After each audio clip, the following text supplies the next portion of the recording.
got this almost like this industrial factory mentality that your job is to put that bolt in that car door, or your job is to do this bit over here. And I feel like that might have been appropriate 100 years ago when we kind of lived in a world that was stable, but we live in times of great instability right now. And what we need is the courage and the humanity to let people explore how to get something done within a wide realm.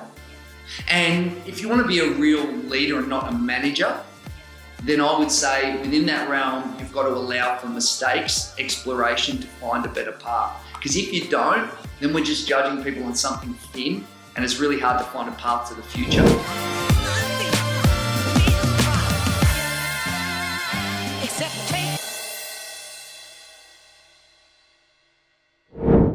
Oh, it's my favourite time of the week again. We get to explore what it is to be one of the few people that live their purpose with living legend, futurist, keynote speaker, disruptive commentator, Steve Sammartino. Steve, bloody awesome to have you on the show.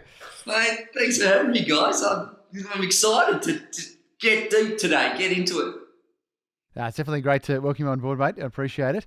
You're keen on Steve. You were sharing a bunch of stories before the show. I just love the. I jumped on as probably most people do when they hear about you. Jumped on and watched your TED talk about growing a pizza, and that was just and the lesson that you closed with, in particularly obviously having two kids of my own, 11 and 8.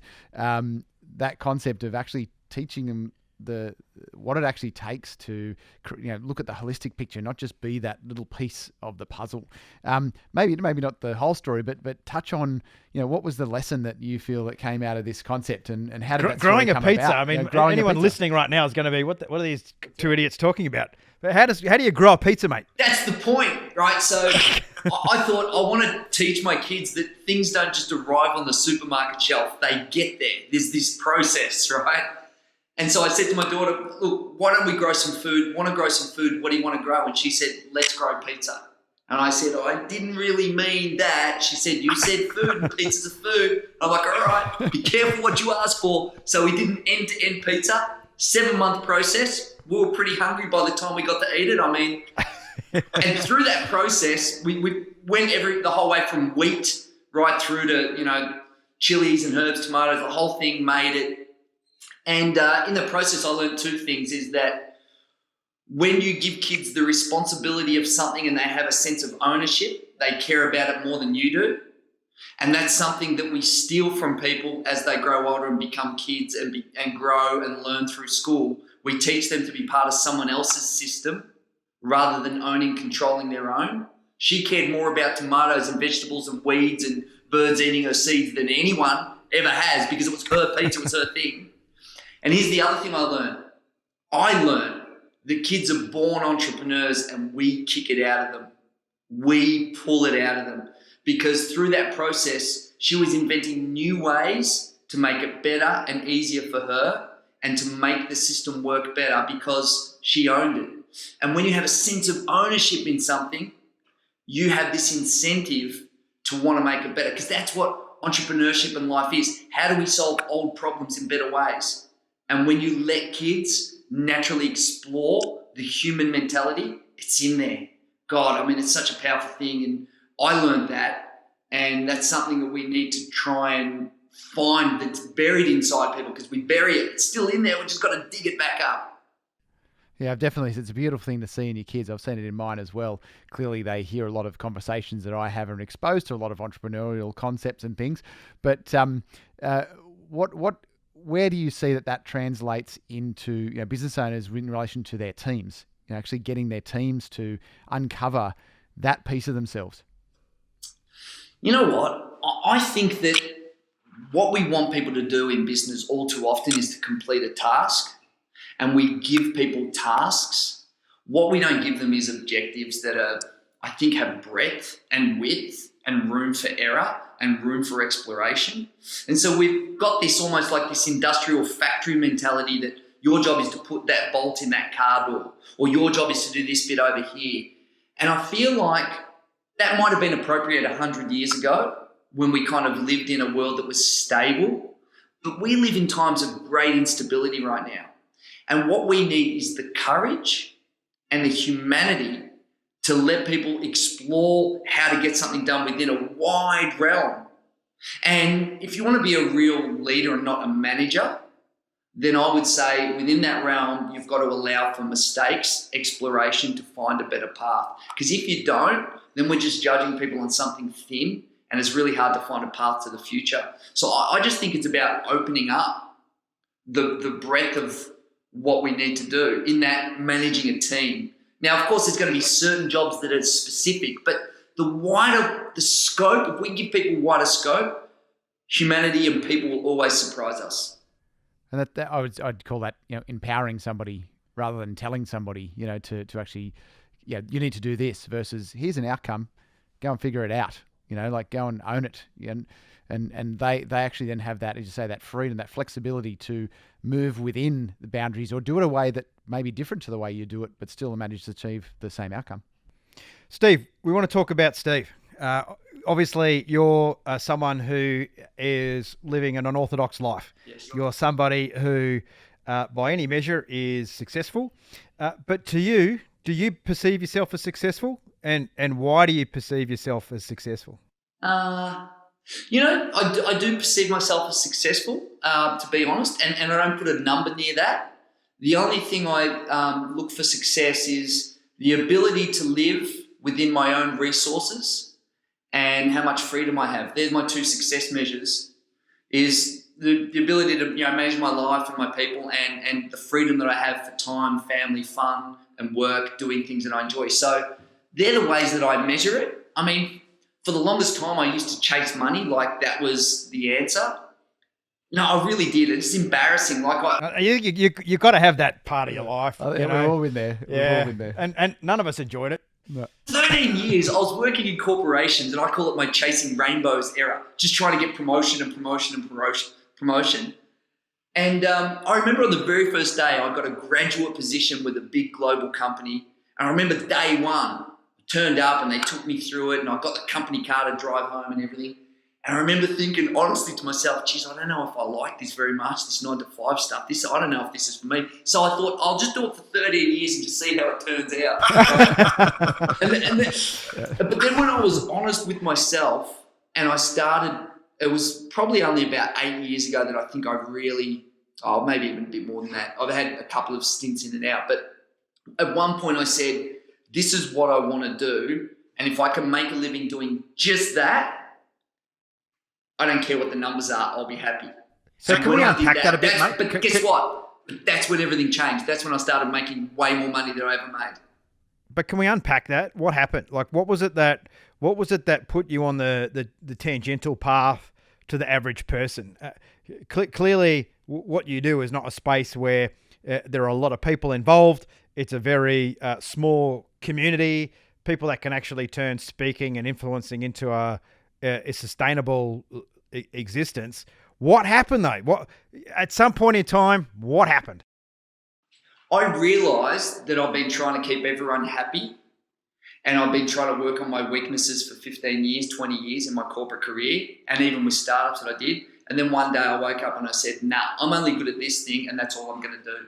I'm going to ignore every single weakness I have. And let me tell you, the list is freaking long. It's long, mate. I promise you, it's long, right? But then I said, there's 7 billion people in the world. The other, 6.9 billion, they can work on my weaknesses. I'm going to work on this one thing here, right? And when I made that decision, all of a sudden it happened. And I'll tell you, I had a startup that was quite successful. It was an early sharing economy startup called rentoid.com. I built it and sold it to a public company.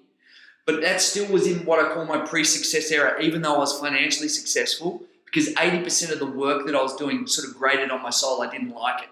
It was managing teams and business and everything. I realized that I'm kind of like a person who works best independently, not building a team, not building a company, not doing anything. And the one part of that business that was most successful was me selling the ideas, the dreams, showing how technology can be worked, how we can invent a new future. And then I worked in a period after I sold that business in advertising. I got dragged into corporate world again. A mate said, come in, help us get through the tech. World's biggest ad agency. It was a big job. He made me an offer I couldn't refuse. And there was only one bit in that business that I was smashing. every time, like I had a big team to manage and everything, but the only thing I was good at was ideas and pitching. And then one day I wake up in the morning, I said to my wife, I said, you know what I'm going to do? I'm going to see if I can pitch for a living. She said, what do you mean pitch? She said, you need something to sell. Are you advertising? I said, yeah, but I'll just think, write and speak about technology and just show people what it can be. She goes, you can't, how do you? I go, I don't know. That's what I'm going to do. I'm going to think, write and speak about technology. That's it.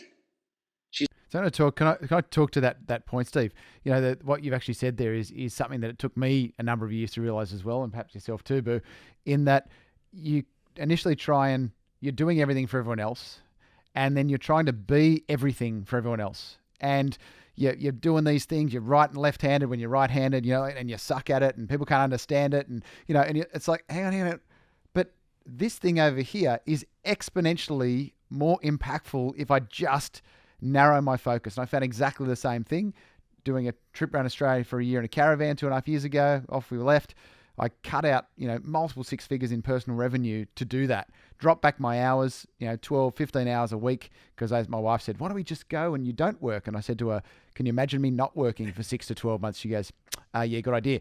But in that time, I had a 400% increase in the scale of my business, doing 12 to 15 hours a week, and just went, holy shit, this working smarter thing is actually real. It's not just some statement that everyone says, work smarter, not harder.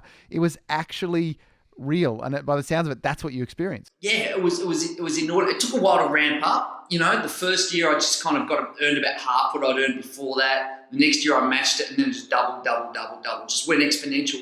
And I was working inordinately less hours. I mean, I feel even guilty saying it, and I hope no one catches on to what I'm getting away with. It should be illegal, right? It's like, I don't know. I mean, I feel like I'm not even working. That's the first thing, because the stuff that I do, sharing my ideas and writing about tech and helping people understand it, I just dig it. It's like, it doesn't even feel like work. And then I can just do it really quick. Sometimes I can just get something done in an hour or two that might take me a week or two in a company, because there's all these meetings and all this other stuff and all these moving parts. As soon as they went away. So how much of that comes down to your ability to focus and get in flow in what you're doing, rather than being pulled from pillar to post by 50,000 different I reckon opinions? A big part of that is this, and this is where 9 to 5 is a disaster. Humans were never meant to work 9 to 5. It's a total disaster that was invented. It's a lie, and we need to kibosh that. Here's what happens. I don't stick to 9 to 5. Like, whenever I feel like something comes in my head, I just drop it and do it. I might even be driving in the car and have an idea. I will pull over and get my laptop out and write up that thing. Like, when it comes, I just do it. I don't care what time it is. And if I feel like going surfing on a day, I just go. I don't care. It's like, the only thing I will make sure I do is get someone their deadline. But my personal deadlines, like, even if I set myself a deadline, I'm prepared to break it. I'm prepared to just let it go. I'm Tyler Durden Fight Club. Let the chips fall where they may. Like, seriously. And I reckon because of that, when I have the moments, they come in stronger, because it's truth. It's like, it just bubbled out at that time, and I stop and I take it. But other than that's about awareness. I think that's about your own awareness, Stephen. And I've gone down that same path too, where having now worked from home since, living in a caravan, and then working from home since. And so the change to COVID really didn't change a lot. Let's just clarify. Living in a caravan was a choice. It was not something that was... No, it was a choice. Yeah, we chose to go around Australia for a year, as a family. So I didn't become trailer trash and then, just live on, and bum off, 2-minute noodles every day or something. But start rapping or anything like that. But it was a choice to actually rattle our cages and change something so drastic. I'd never camped before, never had a forward drive. So it was this steep learning curve, this whole different experience we never thought about. But that piece, and it's, I would say, tread carefully for those who are not used to it in going, you know what, I was going to do that today, but I'm going to do it tomorrow. Now, I think earlier on, I would have then said that every day for a very long time and never actually got it done. But what I'm realizing is the same thing. I could literally, some of my best content, my best stuff that's come out, I've literally just gone, bing, 3:30 in the morning, got up, spent 2 hours doing something, or 8:30 at night. I'm just like, I've got this idea. And then I spend until 1:30 in the morning just capturing it and bottling it. And it's incredibly satisfying. And it doesn't matter what time of the day or night it is. If that moment, when the moment strikes, if you don't capture it, you potentially lost it, But it is, I believe it's a skill you need to hone have that awareness that it's not becoming procrastination. It's actually, you know what, that battery for that creative element's not quite charged today. I'll go on, as you say, surf, or I might go for a run. But then the next day you go bang and you just smash it out in half the time. It's twice as good, and you're like, wow. So there's a trick there with this that I think happens organically with the structure of life as it is at the moment. And the first of these is that there's a truth in what I do, because if I don't deliver the work, I won't get paid. And that's a truth in making sure that it's an immovable object. That's just a given. Like the sun comes up, that's part of it. Right, yeah. And so every month I start at zero, right? I mean, metaphorically, you're pretty much starting again every month. And that reality is something that, look, if you were going to get into that procrastination mode, hey, dude, you won't last very long in this world. So you've got a really short runway to make sure that if you don't feel like it that day, it's probably a good thing that you feel like it the next day. But I think that enables you to get these things done that you won't in a company where there's the 15th of the month and you know you're going to get paid that month, and you know you've got to get 3 warnings before someone gets rid of you, and you know you can coast. That knowing I can't coast means that riding that undulation, and not many people can do it. Some people just haven't got it in their soul where they can ride uncertainty. And I reckon with COVID, I've ridden the uncertainty really well, because I kind of live with that all the time. Well, I think a lot of us are out there thriving at the moment, to be honest. I think that indispensable element of the few people who made that leap and adaptable, this is a really big opportunity.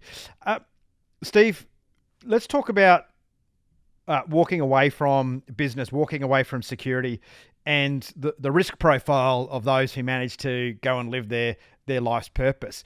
How do you feel about personal risk, financial risk, and taking that step away? You spent 13 years in the corporate world, no doubt, riding the wave, climbing the ladder, doing very well. So how did you feel about going out to earning zero?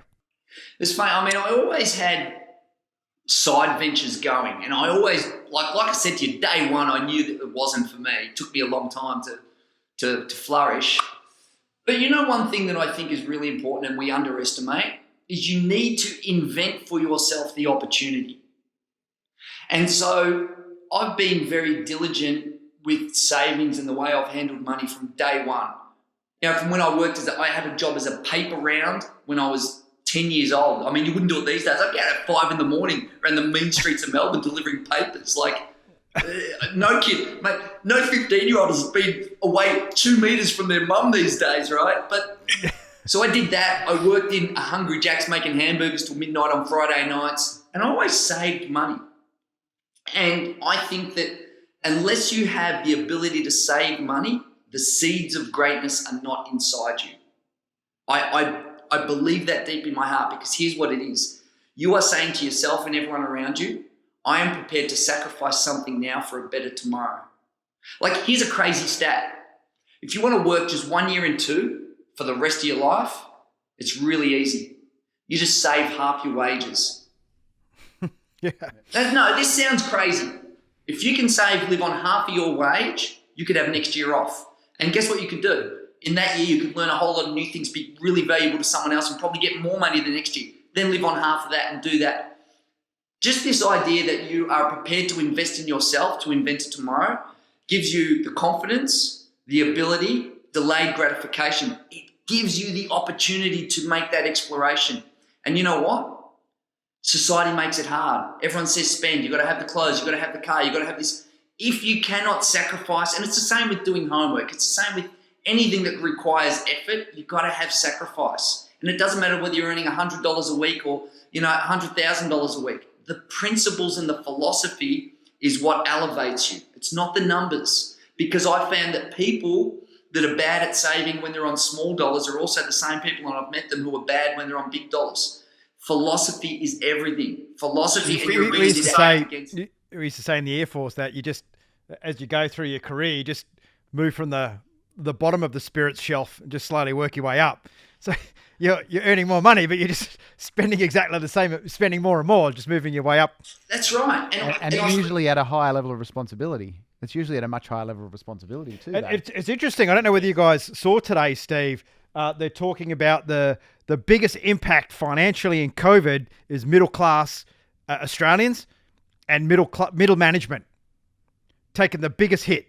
No savings, mortgage to the hilt, living beyond their means, and now in free fall because redundant, 30-40% pay cut, reduced hours, no savings.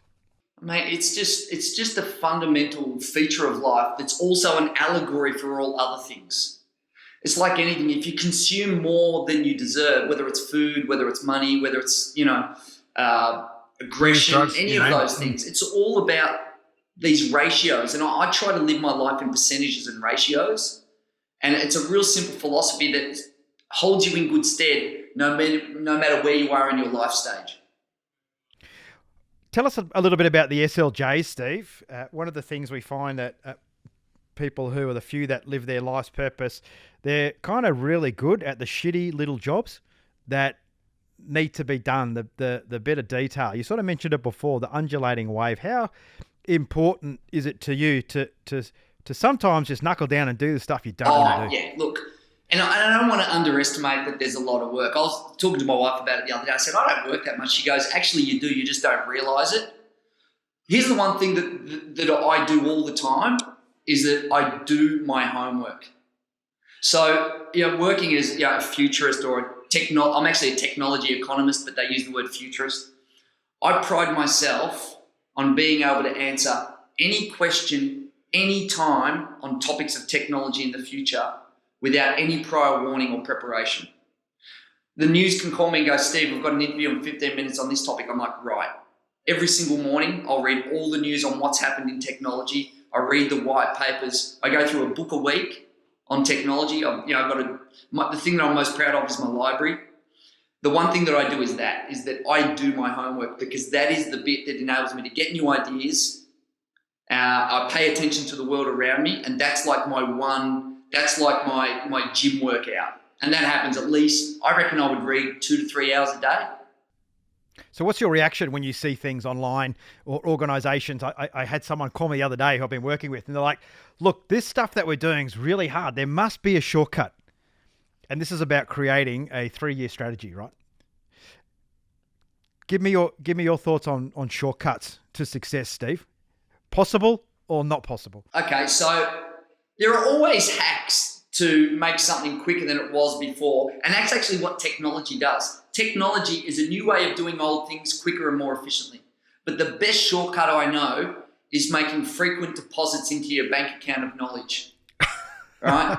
It's the best shortcut's hard work. The best shortcut and here's the problem. Here's what people do. They'll spend months or years trying to find shortcuts, when if they had to just put in little deposits into knowledge or the work, then it gets done. I mean, these phrases are thousands of years old. The journey of 1,000 steps starts with the first one. The famous story of Napoleon, who wanted his soldiers to be able to march in the shade all around France. And his officer said, it'll take us 50 years to plant enough trees to do that. He said, well, you better start today, right? So all of these allegories are just true. But here's what happens. If you do the slow work now, you're the person who'll actually find the shortcuts, because by doing the work, you get insight, and the insight gives you developments on how to find the hacks. In technology, the people who find the hacks are those who write the lines of code, because they're inside the weeds. They've seen it. Their head's under the hood of the laptop, and then they see what the new opportunities are. If you're the guy coming in for the cheap shot, the get-rich-quick scheme, the let's sell milkshakes on Instagram, mate, you're not finding anything. Because you're looking for the hacks. Don't look for the hacks. You'll find them when you do the hard work. Absolutely. So for you, shortcut, innovation, hacking, doing the same things we're doing now, smarter in the future. Yeah, just do it the way that works now. You'll find better ways just by virtue of the fact that you're doing the work. It's a really good point, Steve. One of the things that I find working with large organizations is this constant pursuit of innovation. And it seems to me the way that they innovate is pluck something out of their ass, throw $200 million at it, and then it doesn't work. Yeah. What's the hack to innovate inside large organizations or people who struggle with change or to move forward? What is the innovation? Okay, so I'm glad you asked this. This is what I do pretty much with the corporations that hire me. They actually don't really want innovation. They just pretend they do. That's the first thing. If you really want innovation, because innovation is, we need to try a number of things to find something that works, then you need to fail on purpose. You need to be prepared to have a number of failures and set up an infrastructure, a safe boundary, a simulation. See what I did there, Boo? A simulation to Simulation, visualization, love it, mate. a simulation of how things could be to find a better way to do something, but they're not prepared to do that. All they really want to do is maximize shareholder returns now and tell the market that they're innovating. Very few companies are actually prepared to do it. If you do want to do it, then you need to set up a way where the thing that you will reward is a behavior and not an outcome. And what I mean by that is that a certain type of behavior that leads to innovation will eventually give you innovation. If you reward outcomes that are innovations that work, there's a very high chance you will reward the wrong thing, because innovation can be dumb luck, right? And then you'll reward a result, but results aren't the thing that you're rewarding. And here's my example. When a young kid is learning to walk, one of the very first things they do, we clap even when they fall over, because what we want to see is them trying, not walking. Here's what corporations do. They only clap once the child can walk across the room, and they're ignoring the 1,000 times they tried before that. Yeah, this is great. This is the first time we got Steve embracing failure. Yep, absolutely. Embracing it. And there's a philosophy, my kids go to Montessori school, Montessori philosophy, and I was on a board for 3.5 years of one of the schools in Sydney. And the philosophy is that they don't give you encouragement awards. They don't award someone because they got a better grade than somebody else. What they're actually looking at is, and celebrating, is the effort that goes into, yes, you got that outcome because of the effort you did. Look at that effort. That effort was amazing. Great work on that. And it's that same thing that you're saying. It's applauding even if they're failing. It's like, yes, fantastic, you failed. Let's go again and see if you can solve it, and learn it and learn from that mistake. And it's that thing of learning from our lessons. And then we take it in, it was beaten out of us at school in the mainstream systems, where it's like I'm competing against Boo and you, and it's all this competition piece, and you got an A and I got a B, so I feel really sad about myself. And then I get an encouragement award you did well. for nothing, which is just basically for turning up, like it's a showing up award. And it's like, hang on, but why? Because underneath we know that, why am I getting this award? I don't really deserve it. It's shallow, and it's that thing of false competition, and whereas really the only competition is us waking up and going, right, how can I be better today than I was yesterday? I mean, that's where I see it coming. And Steve, from you work in ratios, mate. So what's your fail to success ratio if you look at it at a granular level? 9 out of 10 of the things I've tried have failed. Yeah, you only need about 2 or 3 successes to set your life up. Successful relationship, successful health, or 1 or 2 business ventures that work. I mean, I had a win with a startup that I built and sold, and it actually taught me a lot that I bounced off as well. But I haven't had a heap of successes. Probably less than 5 things that worked. I reckon I've tried 50, at least 50 different businesses, 50 different ideas. I can't tell you how many times I've pitched ideas for businesses and TV shows and all manner of things. I actually judge myself on how many calls I make, not what the answer is. Yeah. There's a famous sales story. And timing. The luck of timing. Sometimes I've had dumb luck where people have just rang me up and I've gone, gee, that was lucky. This opportunity came. But then when you look back, why did they call you? Absolutely right. You make your own luck. Yeah. And that's interesting, that thing of, you again, about rewarding the effort. There's the concept from sales is don't shoot for a target. If you've got a sales team, it's about have like a system on the wall that shows you, did they make their 10 calls a day or did they not? And as long as they're making their 10 calls every day, you can predict what their outcome is likely to be. And then if you see their outcomes lower than the average, well, it's a training issue. It's a skill issue, not an effort issue. Then you can fix the skill or training issue, and then they'll start hitting the numbers. But if you focus on the numbers, it's that concept of, I want you to you haven't never seen a soccer team play. It's right, guys, I want you to go out the field and win 5-0. Well, if you don't know how the team play, how that target is completely irrelevant. And that sales ratio, very often the more effort you do, you move up the learning curve anyway. Humans do that naturally. But that ratio in sales, and sales gets a bad name, right? It really does. And it shouldn't, because sales is really just about effort and trying. And that ratio thing, it's like, well, if you read 10 books, you're probably within your career or a certain area, you're going to get better at that thing. If you have 10 meetings, you're going to get better. If you go to the gym 10 days in a row, it's going to, you know what I mean? It's like that ratio is everywhere.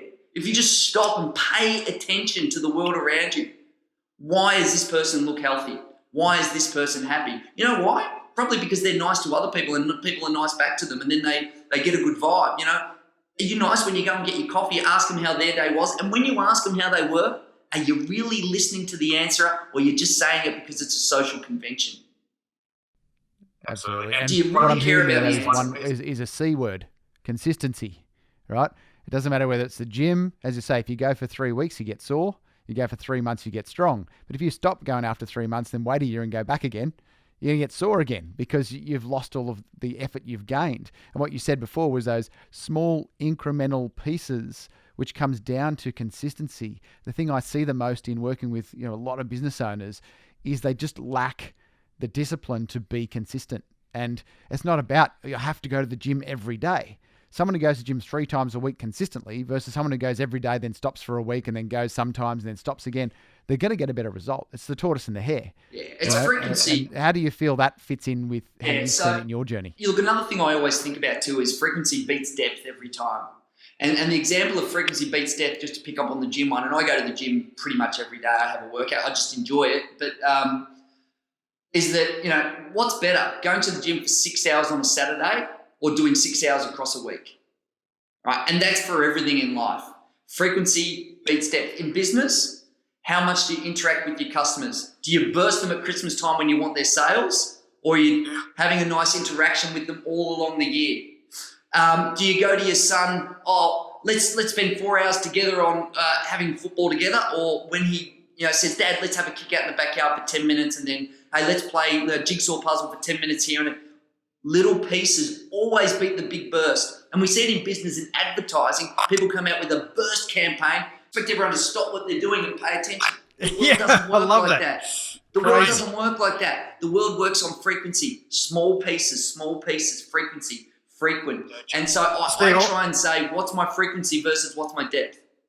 Steve, I want to pull you up there because you've said 2 things here, and it's this grey area that I really love to explore, which is creating some situational awareness here. On the one hand, you just said be focused, laser-like in everything that you do, put in the effort, be focused. And now we're saying spread yourself thin. Explain that grey area. Okay, so know the things that you're going to do in your life. You can't be everything, right? So the things I want to be good at, I want to be healthy, I want to be good with my family, I want to be financially well off and do work that I like and have a positive impact on society. There's 5 things, all right? The work one is I'm not trying to be an expert in everything, but in the things that I do within that context, I want to do it all the time, reading about technology, economics, all of those things.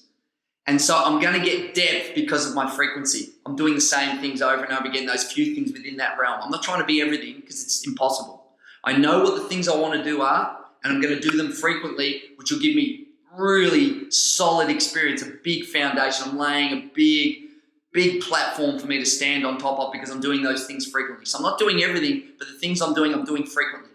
And that's like deposits in the bank. And you retain that. Because you can only bring in so much new information. I suppose the difference between someone at school or uni who consistently studies throughout the term, and then the exam comes up, they study a bit more, and then they do really well, versus someone like me who would just cram the day before and do okay. And I'm sure if I actually put the effort in, I would have done substantially better, but I didn't. I made that choice at the time that I didn't think it was valuable, and so I just crammed a bit the day before and leveraged off, being naturally okay at academic stuff and getting a reasonable result. But is it, what is the point? What is the point in doing the same thing everyone else is doing and popping out with the same degree? Where's the innovation in that?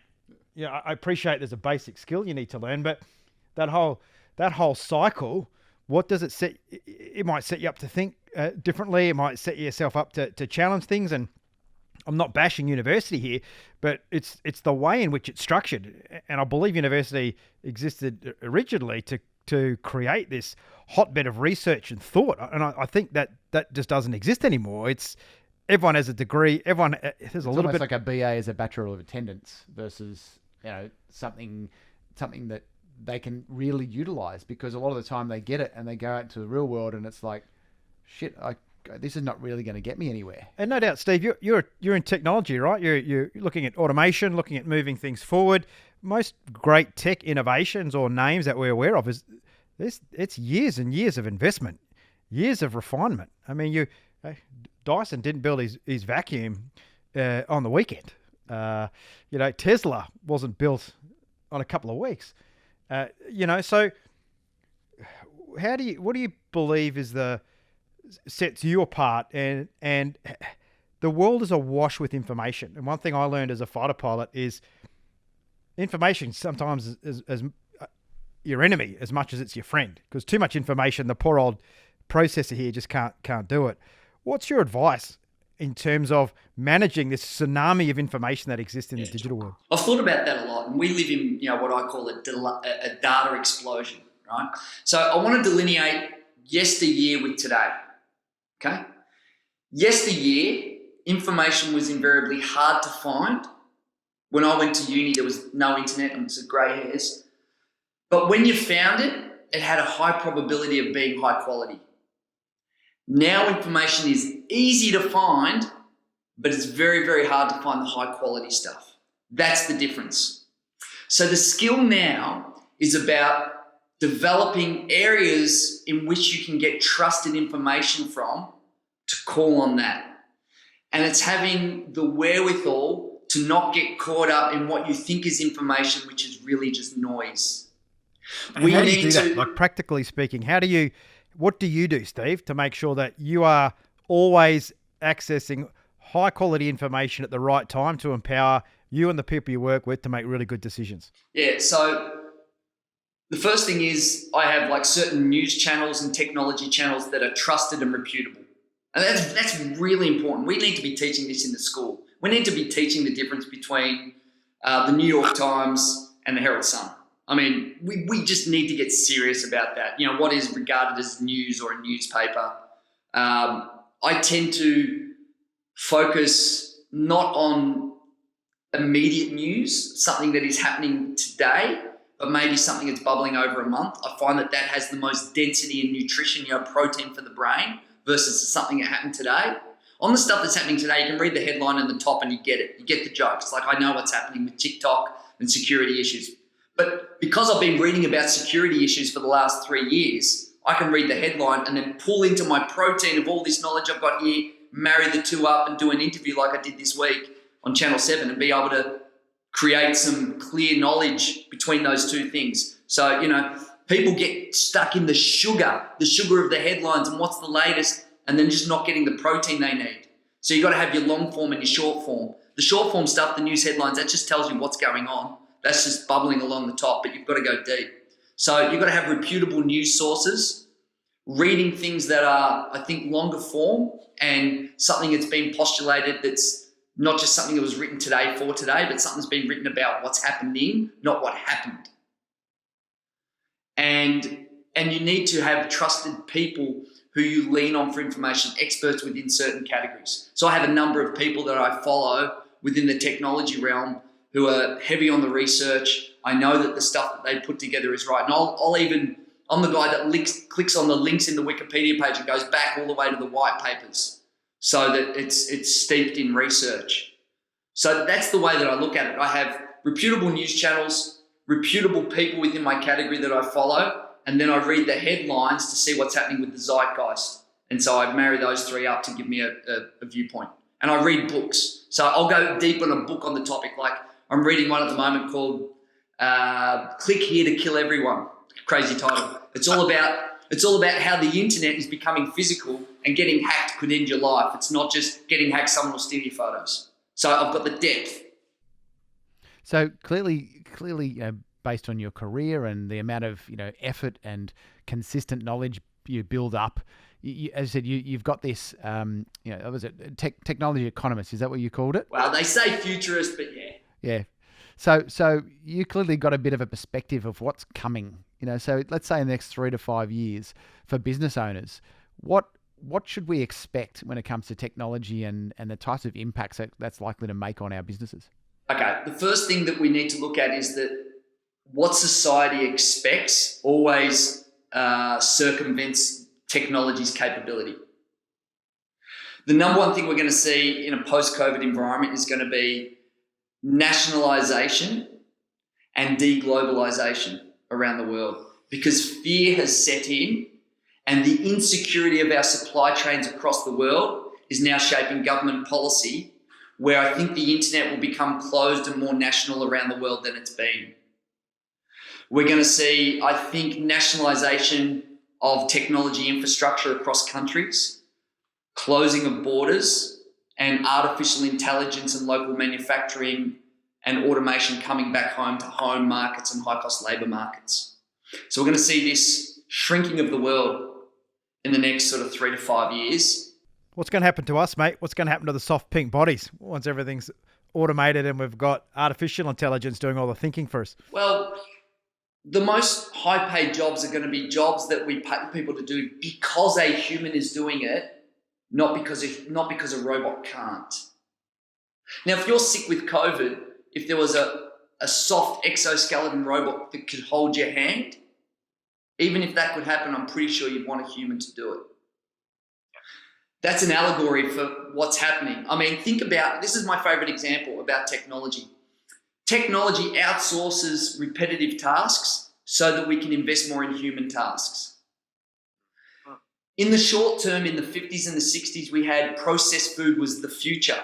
If you go back and watch something about the future in the 1950s to the 1970s, you're going to see people talk about irradiated food and adding water to things that bubble into a steak, and you're going to eat that with technology.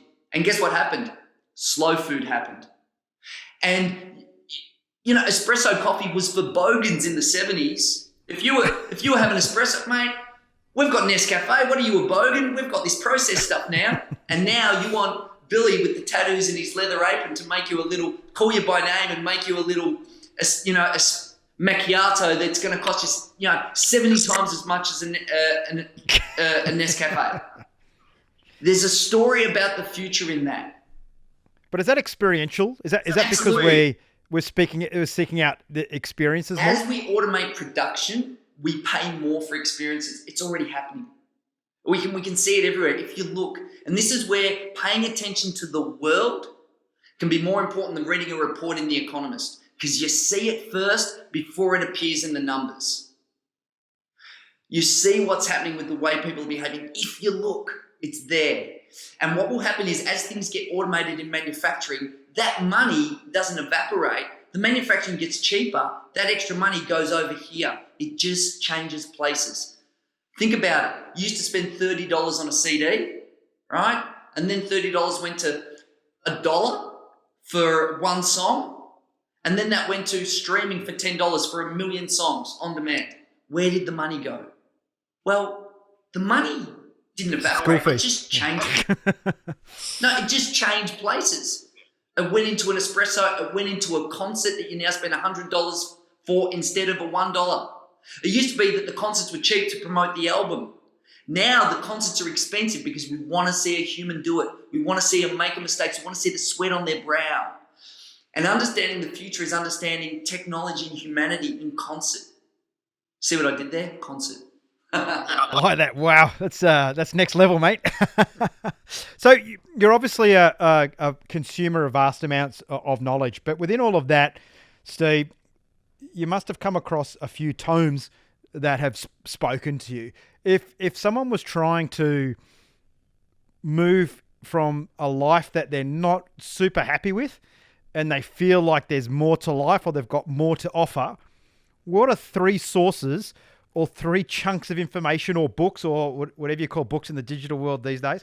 Where are 3 sources of knowledge that someone could go to start a journey to become the version of themselves they really want to be, to live their purpose? Obviously, my two books are incredible now. Look, if you want to change your life and your career, there's one terrific book called Linchpin by Seth Godin, which is really about understanding the future is art and we're all artists at something. And art doesn't mean painting. It means what's the artistry in your natural skill base. We talked about focusing on your strengths. It's all about that. It's incredible. I would recommend that to anyone. I think you can even listen to it on YouTube for free. He's not one of these blocking guys. It's up there. You can listen to it. It's an audio book. If you want to understand technology, then I think The Inevitable by Kevin Kelly is a really good, clear understanding of where the world's heading. It's called The Inevitable by Kevin Kelly. And if you want to understand some of the problems with society and how to fix them and what we need to do and not to be tricked by governments or capitalists or the 1% who have taken all of the wealth, then I would read a book called Winner Takes All by a guy called Anand Giridharadas. So just Winner Takes All, Anand, and you'll find him. And that book was about some of the tricks that corporations have played in the last 30 years to destabilize things like schooling and healthcare and reduce tax rates, which hasn't created jobs. All it's done is create income inequality, and how that needs to be, we're at a time where we need to have political shifts. So there are three books that I think can give you some perspective: personal, technological, geopolitical. Fantastic. Now, if there was something that you've picked up in your interesting journey of life, business, etc., and all the things you've done, that you could actually take that one key piece of advice and deliver it to a younger version of yourself, what advice would you give? Oh God, that's a tough one. Oh, look, the one piece of advice I'd say is invest more in yourself than you do in your job. And that might even sound bad for an employer, but I'll tell you why it's good. If you invest more in yourself than you do in your job, your employer actually becomes the beneficiary.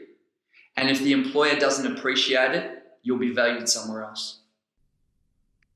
Love that. Very, very, very powerful. I really, that's gold. Yeah, that's an actual, I think that's one of the most... That's a gem. Thought-provoking right responses to that question. So that's brilliant. That's fantastic. brilliant, Steve. Steve, thanks so much for sharing your insights. Now, obviously, you have an inordinate amount of experience. You're an accelerator for individuals and for people, one of the few people that can drive genuine change. How can people find Steve? Yeah, the best way is just stevesammartino.com. I do a blog every week just on Friday mornings where I just write something about what's happening. I've got all my talks, all my links, my social links, LinkedIn and Twitter and all that kind of stuff. So that's the best place to find me. And Googling, what would I Google, mate? How do I find your books? My books are on my website as well, stevesammartino.com. If you just Google me, pretty much all my stuff comes up. I've got a name that's unique enough where it's I'm not a Tom Smith, so I'm sort of pretty lucky. So if you just Google me as well, you can do some pretty good internet stalking on all the stuff that I do. That's awesome. We'll add it to the show notes as well. Thanks a lot, Steve. That's great. And that wraps up another episode of The Few. Thank you to our partners, Afterburner, for team building, development and alignment. We understand now how important it is to have the right people around you. Get them on board with where you want to go. Momentum Media, the largest industry publisher in the country, connecting your business to the Australian community. ICMI, Australia's premier speaker bureau, representing the few that do fulfill their life's purpose. And finally, Sean's Inner Circle, the business coaching organisation for small and medium enterprises looking to make that next step.